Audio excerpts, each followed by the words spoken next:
Owning an airport sounds impossible, but it also sounds powerful. Planes land on your runway. Passengers walk through your gates. Airlines pay you fees. Shops pay you rent. Parking lots print cash. Even delays can make money. Sounds like a perfect business, a giant money machine. But here is the problem. Airports do not start small. They start expensive, very expensive. And before one plane lands, you are already losing money. Land costs money. Concrete costs money. Lights cost money. Security costs money, fire trucks cost money, snow trucks cost money, control towers cost money, and silence costs money too, because the airport never sleeps, even when nobody flies. So today, we follow the money, not the dream version, the real version, the economics of owning an airport. First, you need land. Not a little land, a ridiculous amount of land. A runway alone can be massive. Then you need space around it, for taxiways, for terminals, for parking, for fuel trucks, for emergency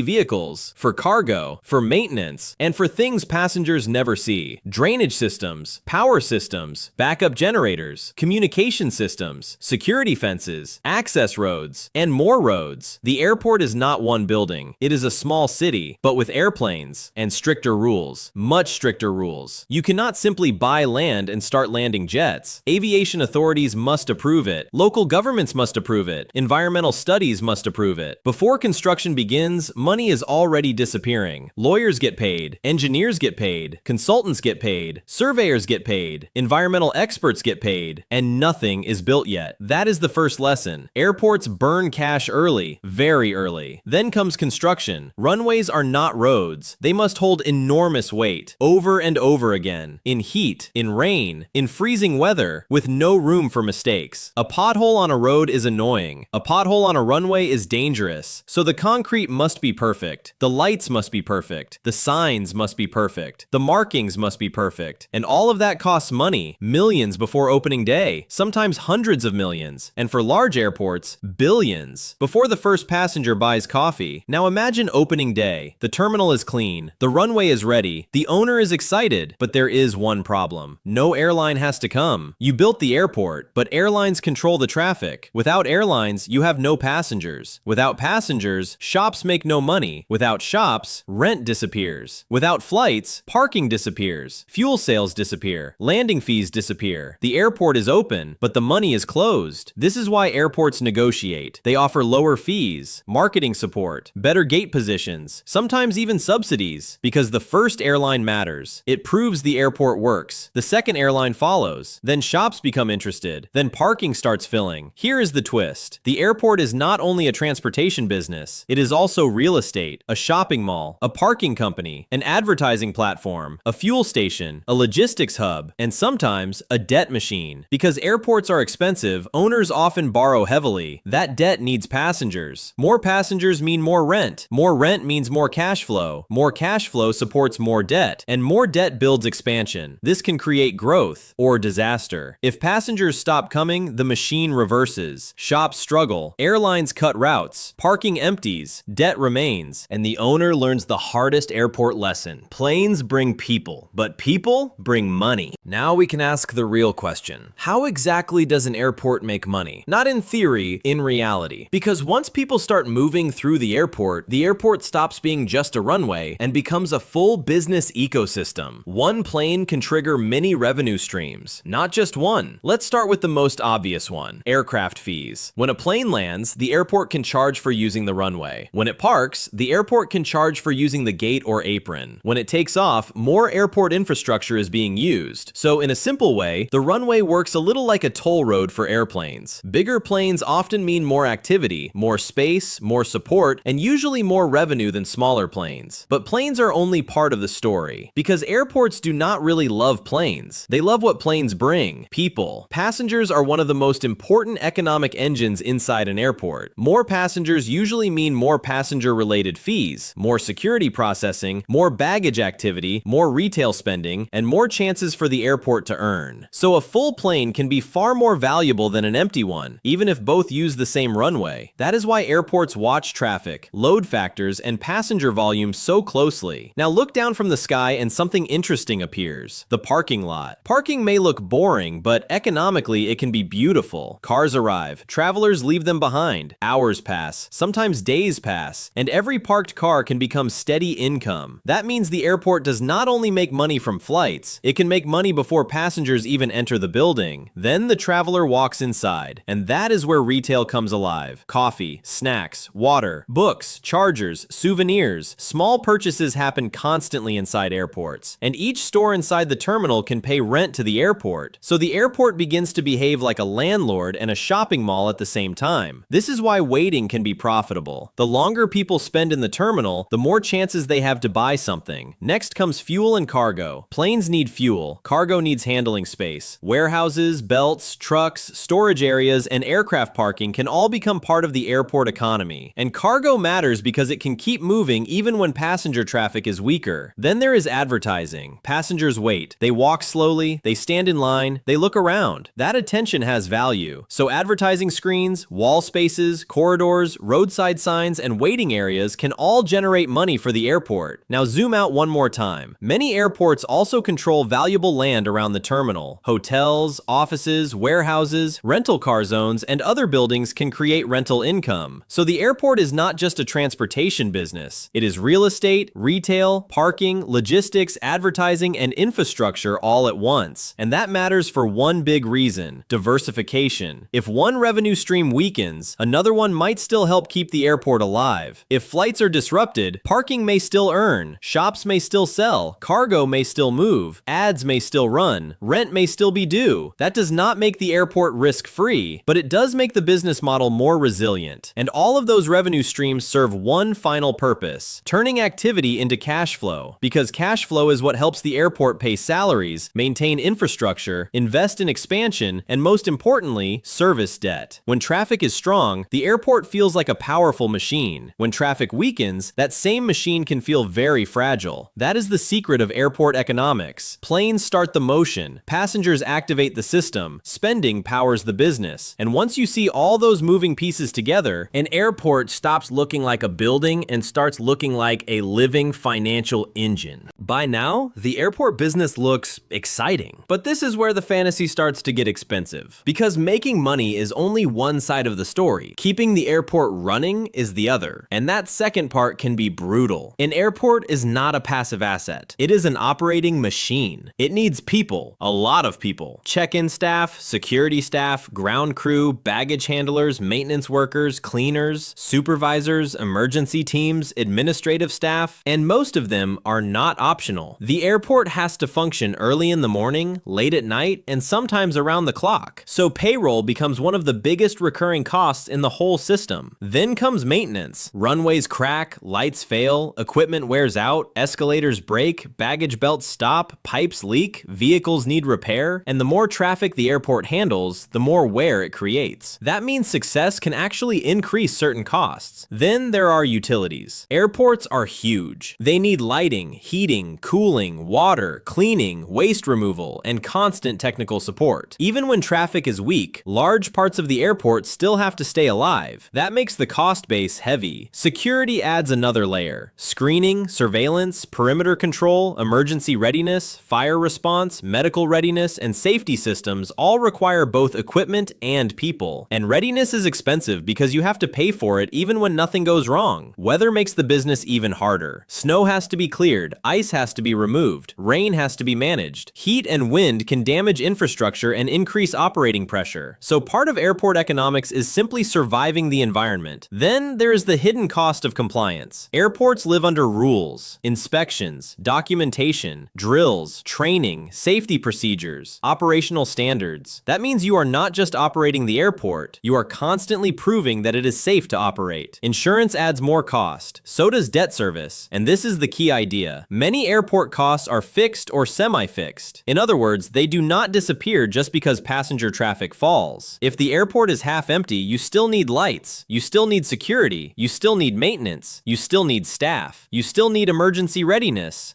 that is why airport economics can become dangerous so quickly. When traffic is strong, the machine looks powerful, but when traffic weakens, the cost structure stays heavy. That is when the business gets tested. The best airports survive because they combine traffic, discipline, and diversified income. They understand that revenue is exciting, but cost control is survival. And once you see all these moving parts together, you understand something important. An airport is not just a place where planes land. It is a giant, high-cost, constantly moving operating business. And the owner is not just chasing passengers. They are chasing enough cash flow to keep the entire machine alive. Now we reach the part that decides whether the airport becomes a money machine or a financial disaster. Risk. Because an airport can look strong from the outside and still be fragile underneath. The first big risk is airline concentration. If one airline brings most of your passengers, that airline has power. If it cuts routes, moves flights, or chooses another airport, your traffic can fall fast. And when traffic falls, the damage spreads. Fewer flights mean fewer passengers. Fewer passengers mean weaker shops. Weaker shops mean less rent. Less traffic means less parking, less food, less advertising, and less energy in the whole system. That is why airlines are not just customers. They can become leverage. Then there are fuel prices, ticket prices, recessions, health crises, weather shocks, and global events. People travel when they can afford to travel, when they feel safe to travel, and when routes make sense. If any of that breaks, the airport feels it. This is where diversified revenue becomes important. Cargo can keep moving when passenger traffic is weak. Rent may still be due. Ads may still run. Parking may still bring something in. Those streams may not save every airport, but they can buy time. Then there is debt. Debt is what allows airports to build big, but debt also makes them vulnerable. A new terminal looks impressive. A new runway looks powerful. A big expansion feels like growth. But if the passengers do not arrive, the airport still has to pay for what it built. That is one of the most dangerous traps in airport economics. Bigger is not always better. An airport in the wrong location, with weak demand, too much debt, or too few airlines can become a giant empty shell. Location matters. Real demand matters. Population matters. Business activity matters. Tourism matters. Connectivity matters. You cannot simply build a runway and expect the world to show up. The best airports understand this. They do not just chase planes, they build an ecosystem. They negotiate with airlines, but they do not become completely dependent on one airline. They build retail, but they also control costs. They use debt, but they respect it. They expand, but only when demand is real enough to support the expansion. And most importantly, they know the airport is both a money machine and a cost machine. That is the entire story. Planes bring passengers. Passengers create spending. Spending creates cash flow. Cash flow pays staff, maintenance, security, utilities, insurance, and debt. If the flow is strong, the airport can grow. If the flow breaks, the airport can suffer quickly. So owning an airport is not just owning a runway, it is owning a living financial engine. Part transportation business, part real estate business, part shopping mall, part logistics hub, part parking business, part debt machine. And every single part depends on one simple thing: people moving through it. That is why the economics of owning an airport are so fascinating. From far away, it looks like power. Up close, it looks like pressure. And somewhere between those two, the real business begins. If you want Mr. Capital to break down another business like this, subscribe and follow the money, because the airport was only the beginning.